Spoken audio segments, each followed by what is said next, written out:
नमस्कार दोस्तों, कैसे हैं आप सब। स्वागत है आप सबका आपके अपने चैनल स्पर्श क्लासेस फॉर टेट। आप सभी को स्वतंत्रता दिवस की हार्दिक शुभकामनाएं। 15 अगस्त के इस खास मौके पर हम आप सबके सामने एक खास वीडियो लेकर आए हैं, जिसमें हम बात करने वाले हैं 15 अगस्त के दिन 15 ऐसे करियर ऑप्शन की जो आप आफ्टर बीएड कंसीडर कर सकते हैं। अगर आप बीएड कर रहे हैं या करने वाले हैं या कर चुके हैं तो भी आपके लिए ये करियर ऑप्शंस आपके सामने रहेंगे। जिन करियर ऑप्शन में आप आगे बढ़ सकते हैं, आप उनको कंसीडर कर सकते हैं। तो यहाँ पर हम ऐसे 15 करियर ऑप्शन के बारे में डिटेल से चर्चा करेंगे, बात करेंगे कौन कौन से ऑप्शन है, उनके क्या प्लस पॉइंट है, क्या माइनस पॉइंट है, क्या नेगेटिव पॉइंट है, सबके बारे में हम विस्तार से चर्चा करेंगे। तो आप सभी से यही विनती है कि वीडियो को अंत तक जरूर देखिएगा, ताकि एक एक पॉइंट के बारे में हम यहाँ पर विस्तार से बात कर सके और आपको एक सही और ऑथेंटिक इन्फॉर्मेशन यहाँ पर दी जा सके। बिल्कुल प्रैक्टिकल ऑप्शंस बताए जाएंगे जो आप सबके सामने इन सिचुएशंस को देखते हुए सही रहे। हालांकि अभी अभी नया नोटिस भी आया, आप सब ऑलरेडी उस नोटिस के बारे में जानते हैं कि बीएड को प्राइमरी से बाहर कर दिया गया है। तो ऐसे में हालांकि वो नोटिस बहुत गलत है, उसके खिलाफ जो है अलग अलग अभियान भी चल रहे हैं, नोटिस दोबारा जारी भी किया गया है, कुछ और नोटिस भी आ रहे हैं कि शायद यूपी में ये चीज लागू ना हो। तो अभी तो इन सब पर बातें चलती रहेंगी, लेकिन उस नोटिस को हम साइड बाय साइड करके हम अपने करियर पर फोकस जरूर करना है, उस पर हमें जो है ध्यान नहीं भटकाना है। अक्सर क्या होता है कि ऐसे नोटिस के चक्कर में आकर हमारा माइंड जो है डिप्रेस्ड हो जाते हैं, या अपना माइंड जो दिमाग जो है अपने मेन गोल से भटका देते हैं। उस पर भी हमें ध्यान देना है, लेकिन उसके साथ साथ हमें अपने करियर के बारे में भी बात करनी है। तो कौन कौन से ऐसे 15 ऑप्शन है उनके बारे में हम बात करेंगे। तो चलिए ज्यादा समय लेते हुए शुरू करेंगे आज के इस वीडियो को। तो दोस्तों, आपके सामने अगर बात करें, सबसे पहला जो ऑप्शन होता है, सबसे पहला और सबसे सिंपल जो ऑप्शन है वो है आपके पास हायर एजुकेशन के बारे में। अगर आप हायर एजुकेशन में जाना चाहते हैं तो आप बीएड के बाद एमएड कर सकते हैं, और एमएड करके आप नेट एग्जाम क्लियर करके आगे एज असिस्टेंट प्रोफेसर अप्लाई कर सकते हैं। ठीक है, यहाँ पर अगर बात करें एमएड और एमए एजुकेशन, दो ऑप्शन लगभग होते हैं। अगर आप हायर एजुकेशन में जाना चाहें तो अक्सर कंफ्यूजन होती है कि एमए एजुकेशन से करें और एमएड करें, तो दोनों में क्या अंतर है। देखिए, एमए अगर आप कर रहे हैं तो वो एक जनरल पीजी कोर्स कहलाएगा, पोस्ट ग्रेजुएशन कोर्स कहलाएगा, जो कि आप एक एजुकेशन सब्जेक्ट में कर रहे हैं। लेकिन जो एमएड होता है वो एक प्रोफेशनल कोर्स है। तो सब्जेक्ट तो लगभग सेम होते हैं, नॉलेज सेम मिलती है, लेकिन प्रोफेशनल कोर्स की अपनी एक अलग वैल्यू होती है। तो यहाँ पर अगर सीधे शब्दों में बात करना चाहे, ज्यादा घुमा फिरा कर नहीं, तो एमएड की वैल्यू एमए से ज्यादा होती है। ठीक है, अगर आप प्रोफेशनल कोर्सेज में आगे जाना चाहते हैं तो ये बात आपकी रही। इसके बाद अगर बात करें तो हायर एजुकेशन में यहाँ पर इसका एक माइनस पॉइंट ये रहेगा कि आपको थोड़ा सा टाइम यहाँ पर इन्वेस्ट करना पड़ेगा। आप हायर एजुकेशन में एमएड करेंगे, एमएड के बाद नेट एग्जाम आपको क्वालिफाई करना होगा, उसके बाद आप असिस्टेंट प्रोफेसर के लिए अप्लाई करेंगे, तो इसमें मिनिमम जो है आपके 3 से 4 साल आराम से लग जाते हैं। अगर आपके पास 3-4 साल हो इन्वेस्ट करने के लिए तो आप बेशक हायर एजुकेशन में जाइए। लेकिन अगर आपकी सिचुएशन ऐसी नहीं है और आप चाहते हैं कि तुरंत से तुरंत आपकी जॉब लगे, अभी आप जॉब करना चाहते हैं, तो आप फिर आगे के ऑप्शन को कंसीडर करें, और उन ऑप्शंस के साथ साथ आप चाहें तो साइड बाय साइड या जैसे भी आपका मौका लगे आप हायर एजुकेशन की तरफ जा सकते हैं। तो यहाँ पर सबसे पहला ऑप्शन क्या हो गया, हायर एजुकेशन का, जिसमें कि आप जा सकते हैं। सेकंड ऑप्शन की अगर हम यहाँ पर बात करें तो सेकंड ऑप्शन कुछ प्राइवेट सेक्टर्स के लिए देख लेते हैं कि प्राइवेट सेक्टर में आपके पास क्या क्या ऑप्शन होते हैं। सबसे पहला और सबसे सिंपल होता है कि आप अपने घर से ही कोचिंग स्टार्ट कर दीजिए, ट्यूशन स्टार्ट कर दीजिए। जहां पर सबसे पहले यहाँ पर मैं एक आपको पर्सनल गाइडेंस देना चाहूंगी कि आपका जो भी सब्जेक्ट हो, math, Hindi, English, history, geography, science, जो भी आपका टीजीटी का सब्जेक्ट है जो आप फ्यूचर में पढ़ाने वाले हैं, एक सब्जेक्ट को सिलेक्ट करिए और उस पर अपनी जो बेस है उसको पूरा स्ट्रॉन्ग बना लीजिए। उस सब्जेक्ट को इतना स्ट्रॉन्ग बना लीजिए कि आपके सामने उस सब्जेक्ट पर कोई और दूसरा ना मिले। कहीं भी आप जाए, किसी स्कूल में आप इंटरव्यू देने जाए, कहीं गवर्नमेंट जॉब के लिए आप इंटरव्यू देने जा रहे हैं, आप कहीं भी किसी भी लेवल पे जा रहे हैं, तो वो सब्जेक्ट आप कह सकते हैं कॉन्फिडेंस के साथ कि हाँ, ये सब्जेक्ट मेरा स्ट्रॉन्ग है, सब्जेक्ट में मैं जो है कुछ भी आपको बता सकता हूँ। तो एक सब्जेक्ट अपना का पकड़ लीजिए। अब फॉर एग्जांपल साइंस स्टूडेंट्स होते हैं तो वो अक्सर कंफ्यूज होते हैं, उनको फिजिक्स भी सही लगता है, मैथ भी सही लगता है, वो सोचते हैं कि दोनों साइड बाय साइड लेके चले। नहीं, आप दोनों लेकर चले, लेकिन उनमें से कोई ना कोई एक सब्जेक्ट ऐसा होना चाहिए जो आपका बहुत ज्यादा स्ट्रॉन्ग हो। उस एक सब्जेक्ट को पकड़िए, और जो भी आप ऑप्शन सिलेक्ट करेंगे 15 ऑप्शन में से, वो उसी सब्जेक्ट के इर्द गिर्द होना चाहिए। ठीक है, तो एक सब्जेक्ट तो आपको सिलेक्ट करना ही करना होगा। आप अगर एमएड भी कर रहे हैं, हायर एजुकेशन में भी जा रहे हैं, उसके बाद भी आपको एक सब्जेक्ट ऐसा होना चाहिए कि हाँ, ये सब्जेक्ट मेरा बहुत ज्यादा स्ट्रॉन्ग है। तो ये बात आपकी एक रही। ठीक है, इसके साथ अगर प्राइवेट सेक्टर के जैसे मैंने कहा, तो सबसे पहले तो आप घर से ही ट्यूशन स्टार्ट कर सकते हैं अगर आप बिल्कुल बेसिक है। हालांकि इस लेवल पर आगे आप में से मोस्टली 90% ऐसे स्टूडेंट्स होते हैं जो कि ऑलरेडी अपने घर पे कोचिंग कर रहे हैं या किसी न किसी स्कूल में पढ़ा रहे हैं। तो अगर आपने अभी तक नहीं पढ़ा है तो भी आप जो है स्टार्टिंग अपने घर से ट्यूशन से कर सकते हैं। इसका प्लस पॉइंट अच्छी बात ये होती है कि शुरुआत में आप एक दो बच्चे से अगर शुरुआत कर रहे हैं तो उन बच्चों को पढ़ाने के बहाने से आपका जो सब्जेक्ट है वो काफी स्ट्रॉन्ग हो जाता है, आपको टीचिंग एक्सपीरियंस मिल जाता है। टीच करते हुए बच्चों के सामने जब बच्चों को आप कोई टॉपिक पढ़ा रहे हैं तो क्या क्या प्रॉब्लम्स होती है वो आपको एक्सपीरियंस मिल जाता है। तो एक बच्चों से डील करना, वो धीरे धीरे एक्सपीरियंस आपका बढ़ना शुरू हो जाता है। अब तक आपको सिर्फ नॉलेज थी, लेकिन अब टीचिंग का एक्सपीरियंस आपको आना शुरू हो जाता है। तो शुरुआत आप स्टार्टिंग से कर सकते हैं। आपके पास कोई ज्यादा बच्चे आ जाए, आप जितने बड़े लेवल पर आप उसको चाहे खोल सकते हैं। अब ऐसे में क्या होता है कि शुरुआत अगर आप अपने घर से नहीं कर सकते हैं, कोई भी ऐसे सर्कमस्टांसेस है कि आपके पास ऐसा जगह नहीं है जहां पर आप एक अलग से कोचिंग सेंटर खोल सके, या शुरू में अगर अलग से कोचिंग सेंटर खोलना हो तो थोड़ा बहुत इन्वेस्टमेंट लगता है, एटलीस्ट एक रूम और कुछ चेयर्स वगैरह तो लगती है, तो थोड़ा इन्वेस्टमेंट लग जाता है। आप अगर इन सबको नहीं करना चाहते स्टार्टिंग में, तो सेकंड दूसरा ऑप्शन क्या रहेगा कि आप खुद की कोचिंग सेंटर ना खोलकर, खुद का ट्यूशन सेंटर ना खोलकर आप किसी दूसरे की कोचिंग को ज्वाइन कर सकते हैं, किसी अदर कोचिंग को ज्वाइन कर सकते हैं और वहां पर एज अ ट्यूटर अपने सब्जेक्ट को पढ़ा सकते हैं। देखिए क्या होता है, आजकल एक कंबाइंड कोचिंग सेंटर्स का बहुत ज्यादा ट्रेंड चल रहा है। पहले तो हर एक सब्जेक्ट के अलग अलग टीचर्स होते थे, आप अलग अलग सब्जेक्ट के उस हिसाब से पढ़ते थे, लेकिन काफी समय से क्या चल रहा है कि एक ही जगह पे एक बिल्डिंग ले लेते हैं, वहां पे 3-4 टीचर्स मिलते हैं, कंबाइंड होकर एक कोचिंग सेंटर खोल लेते हैं।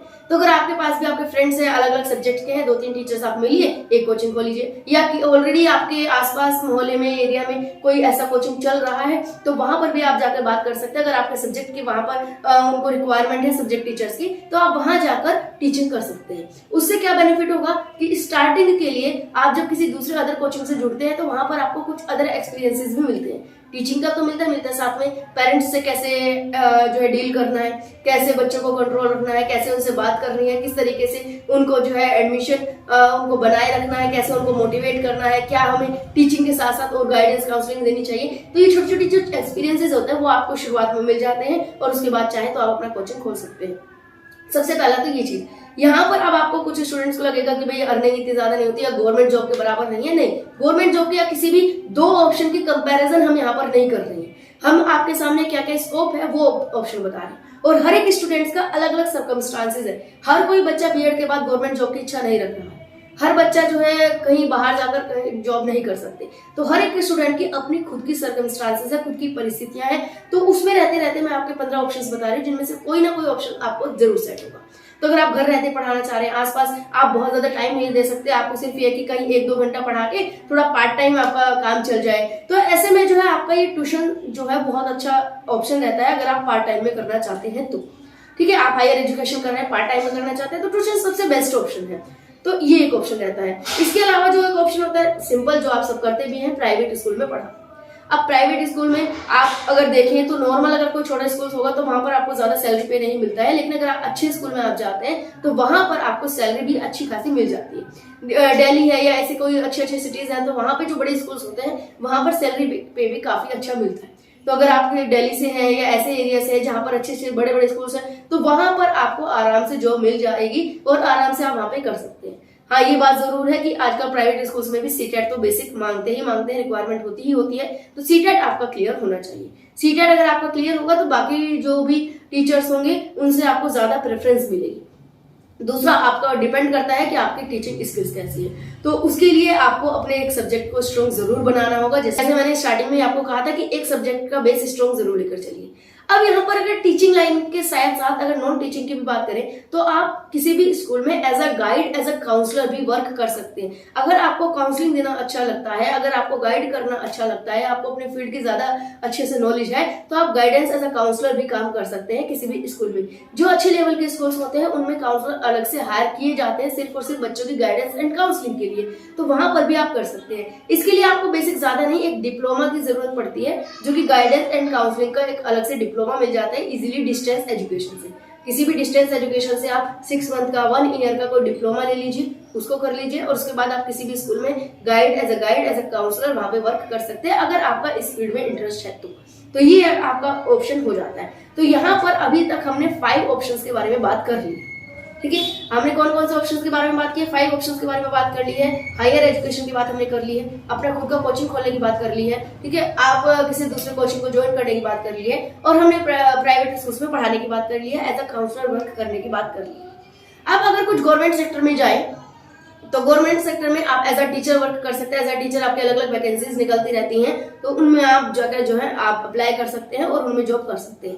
अब यहाँ पर आप कुछ कहेंगे कि भाई जॉब कम निकल रही है, हाँ ये एक ट्रूथ है, बिल्कुल सही कह रहे हैं आप, जॉब कम निकलती है, लेकिन इतनी भी कम नहीं निकलती कि अगर आपका अपने सब्जेक्ट पर बेस स्ट्रॉन्ग है तो आप बिल्कुल आराम से एक नहीं तो कम से ज्यादा 2 साल में आप इजीली कोई ना कोई जॉब ले सकते हैं, इतनी तो गारंटी है। क्योंकि आप सिर्फ ये नहीं कि अपने स्टेट की देख रही है, आप अपने स्टेट की वैकेंसी हो गई, आपके स्टेट की नहीं निकल रही है तो DSSB दिल्ली की वैकेंसीज अलग से निकलती है, KVS हो गया, NVS हो गया और आर्मी स्कूल्स हो गए, अलग अलग लेवल पर जो है अलग अलग स्कूल्स की वैकेंसीज निकलती रहती है। तो अगर आपके पास कोई ऐसी बाउंडेशन नहीं है कि आपको अपने ही एरिया में जॉब करनी है, आप कहीं भी पूरे ऑल ओवर इंडिया कहीं भी जाकर जॉब कर सकते हैं, तो आपके लिए अपॉर्चुनिटीज आती रहती है।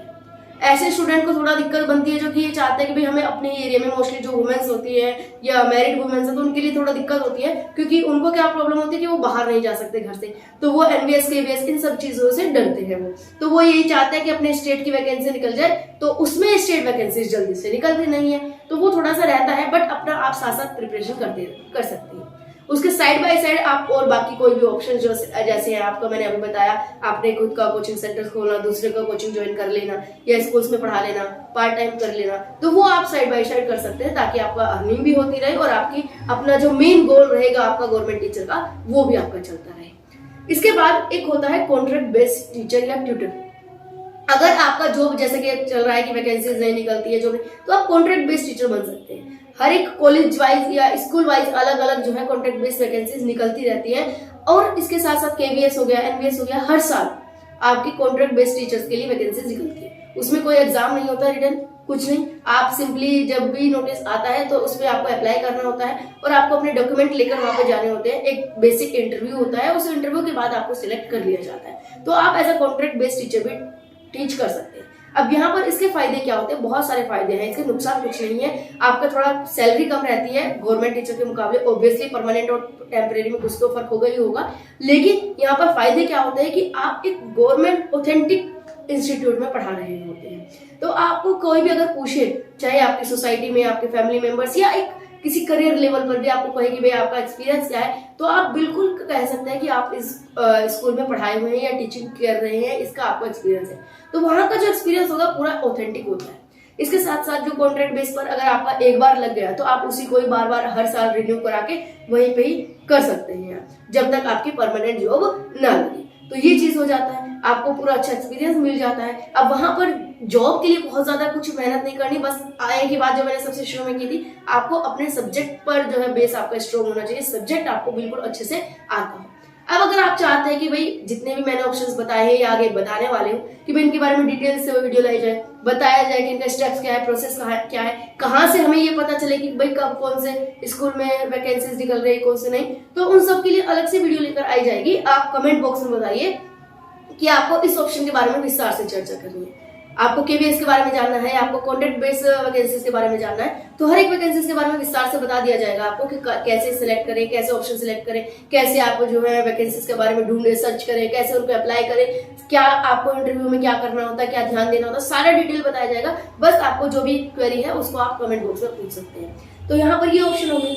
इसके बाद बहुत अच्छा जो ऑप्शन है जो कि अक्सर किसी को नहीं पता होता है, वो है BEO और DEO।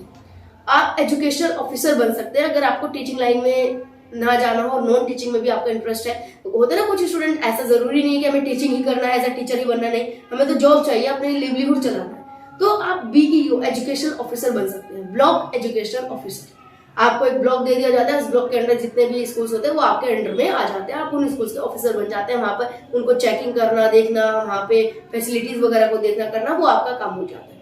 अब ब्लॉक एजुकेशन ऑफिसर के लिए सिर्फ आपको B.Ed चाहिए होता है। अभी लास्ट जो है 2019 में निकली थी अभी वैकेंसीज का, तो ऐसे ही चल रहा है। बट अगर आपको पता है कि हाँ ये ऑप्शन हमारे पास है, तो कभी भी अगर निकले तो आप उसकी तैयारी कर सकते हो। ऑब्वियसली अलग से कुछ करने की जरूरत नहीं है ना, आपको इसमें अलग से कुछ करने की जरूरत नहीं, लेकिन एक माइंड में सेट हो गया कि हाँ BEO का भी ऑप्शन आपके पास है, तो जब भी कभी BEO की वैकेंसी निकले आप तुरंत उसके लिए अप्लाई कर सकते हैं और उसमें जा सकते हैं। BEO यानी कि ब्लॉक एजुकेशन ऑफिसर, आपको इसमें सिर्फ बीएड की डिग्री उसमें मैंडेटरी मांगते हैं, बाकी कुछ ऐसा नहीं होता है। रिटन एग्जाम होता है, रिटन एग्जाम के बेसिस पर आपका जो है सिलेक्शन होता है। अब ये रिक्वायरमेंट जो होती है वो तो चेंजेस होते रहते हैं समय के अनुसार, कि कब उसमें इंटरव्यू जोड़ दे, कब ना हटा दी, तो वो तो चेंज होते रहते हैं, उसका तो बात नहीं है। लेकिन हाँ, ये ऑप्शन आपका हो सकता है आफ्टर बीएड कि आप ब्लॉक एजुकेशन ऑफिसर बन सकते हैं, या इसी के साथ एक ऑप्शन होता है DEO का, डिस्ट्रिक्ट एजुकेशन ऑफिसर, तो उसी का एक अप लेवल है यहाँ पर, तो ये आपका ऑप्शन हो जाता है। तो अभी तक हमने कितने ऑप्शंस के बारे में बात कर ली है, कमेंट करके बताइए। जो मेंबर्स एक्टिव है,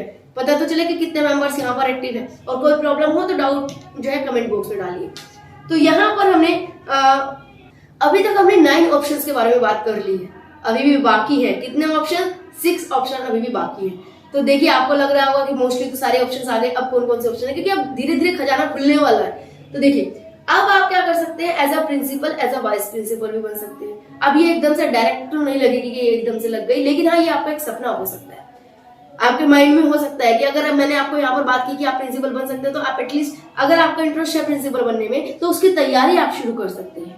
ठीक है, इसमें प्रिंसिपल बनने में ज्यादा अलग से कुछ नहीं है, बेसिक वही जो आपका रूट है उसी रूट पर चलना है। बस इसमें एक्सपीरियंस मांगते हैं आपसे 5 से 10 साल का, कहीं 5 साल का मांगते हैं, कहीं 7 साल का मांगते हैं, कहीं 10 साल का मांगते हैं, डिपेंड करता है अलग अलग स्कूल वाइज। ठीक है, गवर्नमेंट में, प्राइवेट में अलग अलग डिपेंड करता है। लेकिन अगर प्रिंसिपल भी आप बन सकते हैं, तो उसके लिए आपको एक एक्सपीरियंस, बेसिक एक्सपीरियंस चाहिए होता है 5 से 10 साल का, तो वो कहीं ना कहीं आपको टीचिंग करने से ही मिलेगा। तो यहाँ पर अगर आप कहीं कॉन्ट्रैक्ट बेस्ड टीचर हैं, तो वहां का एक्सपीरियंस जो होता है वो बहुत अच्छे से काउंट किया जाएगा, क्योंकि आप किसी एक गवर्नमेंट कॉलेज में या गवर्नमेंट स्कूल में आप पढ़ा रहे होते, तो वहां का एक्सपीरियंस बहुत अच्छे से काउंट कर लिया जाता है। तो इसलिए कॉन्ट्रैक्ट बेस की भी अपनी एक वैल्यू है। अगर आप वहां पे 5-6 साल पढ़ा लेते हैं, उसके बाद एज अ प्रिंसिपल या एज अ वाइस प्रिंसिपल आप इजीली अप्लाई कर सकते हैं। ठीक है, और इसके अलावा भी क्या होता है कि अगर हमें पता ही नहीं है या हमें उस तरफ हमारा माइंड ही नहीं है, तो हम क्या करते हैं, एज अ टीचर बनते हैं, पूरी जिंदगी टीचर बन के रह जाते हैं। लेकिन अगर हमारा माइंड है कि हाँ वो भी काम हम कर सकते हैं, तो उसकी तैयारी हम आज से शुरू कर सकते हैं कि प्रिंसिपल के लिए कोई स्किल्स चाहिए, उस पर वर्क कर सकते हैं। हमें पता है एक्सपीरियंस चाहिए, तो हम टीचिंग लाइन में जाके एक्सपीरियंस अपना गेन कर सकते हैं। तो ये फर्क हो जाता है। As a principal, as a vice principal आप इजिली अप्लाई कर सकते हैं। सिंपली जैसे टीचर की वैकेंसी निकलती है, वैसे ही प्रिंसिपल्स और वाइस प्रिंसिपल की वैकेंसीज निकलती है। बस इनमें थोड़ा एक्सपीरियंस मांगते हैं, वो एक अलग हो जाता है, और थोड़ा एडमिनिस्ट्रेशन स्किल मांगते हैं। अब इसके बाद एक काम और आप कर सकते हैं कि आप खुद अपना स्कूल खोल सकते हैं। अब ये भी एकदम से नहीं खुलेगा, लेकिन हाँ, आपके पास ऑप्शन है। अगर आपके पास पैसा है इन्वेस्ट करने के लिए, तो आप बेशक इस लाइन में जा सकते हैं। अब इसके बारे में अगर आपको ज्यादा जानकारी चाहिए कि आप कैसे स्कूल खोल सकते हैं, क्या बेसिक गाइडलाइंस होती है, क्या बेसिक रिक्वायरमेंट्स होती है, क्या एलिजिबिलिटी है, क्या क्या आपको बेसिक चाहिए है, तो वो सारी गाइडलाइन के बारे में अगर आपको जानना है, तो आप कमेंट बॉक्स में बताइए, डिटेल से वीडियो लेकर आई जाएगी आपके सामने। अगर आपके पास पैसा है, मनी है इन्वेस्ट करने के लिए, तो आप इजिली अपना एक खुद का स्कूल खोल सकते हैं, चाहे वो प्ले स्कूल हो, नर्सरी स्कूल हो, या प्राइमरी लेवल पर कोई खोलना चाहे। तो उसके लिए क्या क्या प्रोसेस होता है, क्या स्टेप्स होता है, अगर आपको उसके बारे में डिटेल्स जाननी है, कमेंट करिए, नेक्स्ट वीडियो उस पर लेकर आई जाएगी। अब बात करते हैं कुछ ऐसे ऑप्शन जो कि आजकल बहुत ज्यादा ट्रेंडिंग में, जिनको सोसाइटी में तो जगह नहीं मिली, लेकिन हाँ रियल लाइफ में बहुत काम आते हैं अर्निंग में। वो कुछ ऑप्शंस ऐसे भी है जहां पर आपको रियल लाइफ से में जो गवर्नमेंट जॉब होती है वहां से भी ज्यादा अर्निंग आपको मिल सकती है। आप अपने सामने ऐसे एग्जांपल्स को देखते हुए हैं और एग्जांपल्स दिए भी जाएंगे। उसका क्या होता है कि आप खुद का एक डिजिटल ऑनलाइन क्लासेस या कोचिंग शुरू कर सकते हैं, जैसे कि आप सबके सामने है स्पर्श क्लासेस, विदाउट एनी इन्वेस्टमेंट। 1 रुपया भी इन्वेस्ट किए बगैर आप जो है अपना सिंपली यूट्यूब पर चैनल खोल सकते हैं, और जो भी आपका सब्जेक्ट है, math, GK, history, geography, science, जो भी आपका एक सब्जेक्ट है, उस सब्जेक्ट के बारे में आप पढ़ाना शुरू कर सकते हैं। इसका प्लस पॉइंट क्या है कि अगर आप अभी सिर्फ बेसिक तैयारी कर रहे हैं, बीएड करने की सोच रही हैं या बीएड कर रहे हैं, बहुत ज्यादा भी आपको नहीं आगे पता, अभी तक टीचिंग नहीं की है, तो यहाँ से आप शुरुआत कर सकते हैं कि आप अपने सब्जेक्ट पर एक चैनल खोल लीजिए। उसमें आपको कुछ नहीं करना, डेली एक वीडियो डालिए, आधे घंटे की, 1 घंटे की। उससे क्या होगा, आपका सब्जेक्ट की जो टीचिंग स्किल्स है वो इंप्रूव होती जाएगी, आपको एक्सपीरियंस मिलता रहेगा टीचिंग का, और आपका जो बेस है, जो स्ट्रॉन्ग, वो जो सब्जेक्ट है वो पूरा स्ट्रॉन्ग हो जाएगा। हर एक टॉपिक पूरे अच्छे से क्लियर हो जाएंगे, और इतने आपका सब्जेक्ट क्लियर होगा, बेस स्ट्रॉन्ग होगा, उतने आपका वहां से अर्निंग आनी शुरू हो जाएगी। निगेटिव पॉइंट थोड़ा सा ये है कि शुरुआत में पेशेंस बहुत ज्यादा चाहिए होता है। इसमें आपको लगभग 1 साल का इन्वेस्टमेंट, मनी इन्वेस्टमेंट कुछ नहीं है, लेकिन टाइम का इन्वेस्टमेंट इसमें हो जाता है कि लगभग 1 साल आपको लग जाता है सही अर्निंग करने में या एक अच्छे लेवल पे पहुंचने में, और 2-3 साल बाद आप एक ऐसे लेवल पर पहुंच जाते हैं, पहुंच सकते हैं। जरूरी नहीं है, ये डिपेंड करता है आपका पोटेंशियल क्या है क्या नहीं, कि आप वहां से अच्छा खासा अर्निंग कर सकते हैं। जी आपके कोर्स में क्या पोटेंशियल है, आपके लाइन में क्या पोटेंशियल है, फील्ड में क्या पोटेंशियल है, आप में कितना पोटेंशियल है, कितना कंसिस्टेंसी, उन सब पर डिपेंड करता है कि आप कितना जल्दी ग्रो करेंगे। एक व्यक्ति 1 साल में बहुत अच्छा भी ग्रो कर सकता है, एक व्यक्ति 5 साल में 10 साल में भी ग्रो ना करे। तो ये तो डिपेंड करता है आप पर और आपके कंटेंट पर, ठीक है।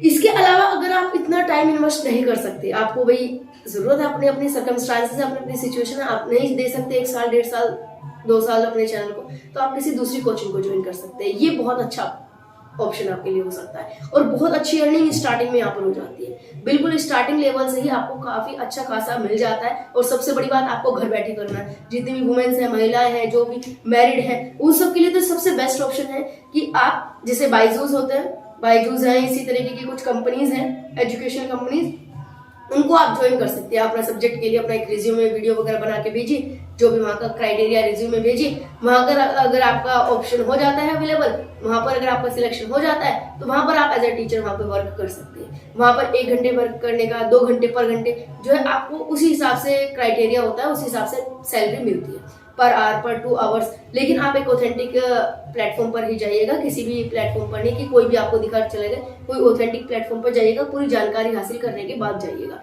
आधी अधूरी जानकारी के बाद नहीं जाइएगा। तो वहां पे एक अच्छा खासा सैलरी मिल जाती है। सिर्फ 1-2 घंटे आप वहां पर टीचिंग करें और पार्ट टाइम कर रहे हैं, वुमेन्स है, सिर्फ 1-2 घंटा घर से ही बैठे पढ़ा रहे हैं और आपको अच्छी खासी अर्निंग हो जाती है। तो एक बहुत अच्छा ऑप्शन हो सकता है। स्टार्टिंग से अर्निंग शुरू हो जाती है, आपको खुद का ना ही तो टाइम इन्वेस्ट करने की जरूरत है, ना ही 1 रुपया और खर्च करने की जरूरत है। सिंपली मोबाइल से या बेसिक जो चीजें होती है अवेलेबल, उनसे आप शुरू कर सकते हैं, ठीक है। इसके साथ साथ जो लास्ट ऑप्शन पर हम बात करेंगे, 14 ऑप्शन हमारा हो सकता है, हो गए हैं यहाँ पर। लास्ट ऑप्शन 15th ऑप्शन पर हम यहाँ पर बात करने वाले हैं, वो रहेगा आपका कंटेंट राइटर। और इसी तरीके की और भी नॉन टीचिंग जो हो जाती है, जिस पर हम बात करें तो कंटेंट राइटर का क्या मतलब है कि जो भी आपके ऑनलाइन कोचिंग्स है, आपने देखा होगा जैसे कि स्पर्श क्लासेस है, इस तरह के और भी बड़े बड़े यूट्यूब चैनल है, तो जब वो एक लेवल पर पहुंच जाते हैं तो वो खुद सारा काम मैनेज नहीं कर पाते। शुरू में वो खुद मैनेज कर रहे हैं, अभी फिलहाल मैं अपना सारा काम जो खुद मैनेज कर रही हूँ, नोट्स बनाने का, करने का, वीडियो अपलोडिंग से लेकर, नोट्स बनाने से लेकर वीडियो अपलोडिंग तक का सारा काम मैं खुद कर रही हूँ। लेकिन एक लेवल पर पहुंचने के बाद मुझे भी जरूरत पड़ेगी किसी अदर पर्सन की, जो कि मेरे को हेल्प कर सके।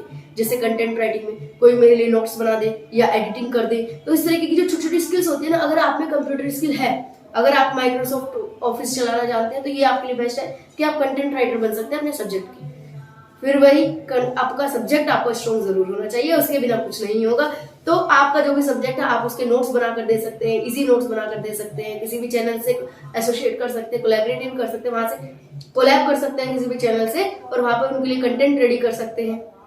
तो उसके लिए भी काफी अच्छी जो है अपॉर्चुनिटी और काफी अच्छी सैलरी वहां पर भी मिल जाती है। तो सेम वही घर से बैठे करना होता है, 1-2 घंटा आप काम करेंगे और उसमें आपको काफी अच्छा सैलरी मिल जाती है। तो कंटेंट क्रिएटर हो गए। इसी के साथ साथ इसमें कुछ ऑप्शन, हालांकि 15 ऑप्शन मैंने आपको बता दिए, लेकिन कुछ बोनस क्या है कि आप वीडियो एडिटिंग स्किल्स जानते हैं तो आप एडिटिंग कर सकते हैं, थंबनेल्स बना सकते हैं, छोटे छोटे ये ऐसे स्किल्स है जिसमें कि आप, अगर एक एग्जांपल आपको बताना चाहे, अगर आपको थंबनेल बनाना आता है, एक थंबनेल बनाने के जो एडिटर्स होते हैं वो 500-1000 रुपए तक भी लेते हैं सिर्फ एक थंबनेल बनाने के। और जब आपको एक चीज आ जाती है, एक थंबनेल बनाने में 10 से 15 मिनट ज्यादा लगते नहीं है, ठीक है। अगर आप एक अच्छे लेवल पे किसी बड़े चैनल को अप्रोच करेंगे तो वहां पर इतना लग जाता है। अगर आप छोटे चैनल को अप्रोच करेंगे तो वहां पर इतना नहीं मिलेगा, लेकिन बड़े चैनल को अगर आप अप्रोच करेंगे और आपकी एडिटिंग स्किल अच्छी है, ये भी तो इसमें प्लस पॉइंट है ना। अगर आप एक एडवांस लेवल की एडिटिंग स्किल कर रहे हैं, अच्छे से थंबनेल बनाते हैं, अट्रैक्टिव थंबनेल बनाते हैं या अच्छा कंटेंट लिखते हैं, तो आप इन लाइन में जा सकते हैं। काफी अच्छा आपको यहाँ पर अर्निंग हो सकता है। और अपने सब्जेक्ट का स्ट्रॉन्ग साथ साथ हो ही रहा है, साथ साथ आप अपने गवर्नमेंट जॉब या जो भी आपका मेन एम है उसके लिए तैयारी कर सकते हैं। तो अगर अपने मेन एम के लिए तैयारी करते करते साथ में अगर आपके पास इतने सारे ऑप्शंस हैं अर्निंग करने के लिए, तो क्यों ना इन ऑप्शंस पर हम जाए।